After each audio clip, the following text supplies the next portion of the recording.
చైనాలో విపరీతమైనటువంటి లెక్కలుంటాయి. ఏంటయ్యా అంటే, ప్రతి అణువణువు కూడా చెక్ చేసుకుంటుంటారు. నియంత దేశం అది. సైన్యానికి పూర్తి పవర్స్ ఉన్న దేశం.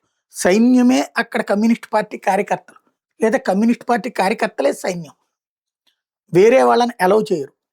అసలు అమెరికా అంటే అణువణువునా కసి, ఆగ్రహం.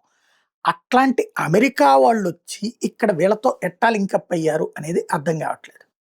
ఏ విధంగా అడుగులు వేస్తున్నారు అన్నట్టు.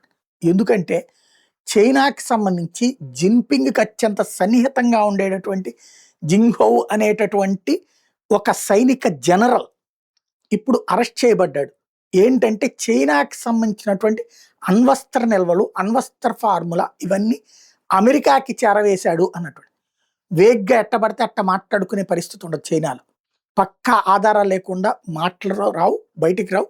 ఏకంగా జిన్పింగ్ అధ్యక్షుడి సన్నిహితుడైన సైనికాధికారే ఇవాళ ఆ విషయంలో ఆరోపణలతో బయటపడ్డం అంటే అతిపెద్దదైనటువంటి కుట్ర ఏదో జరిగింది అన్నది, దాన్ని భగ్నం చేశారు అన్నటువంటిది చైనా మీడియా ఇప్పుడు ఫోకస్ చేస్తుంది. అమెరికాకు అమ్ముడు పోయాడు అంటూ.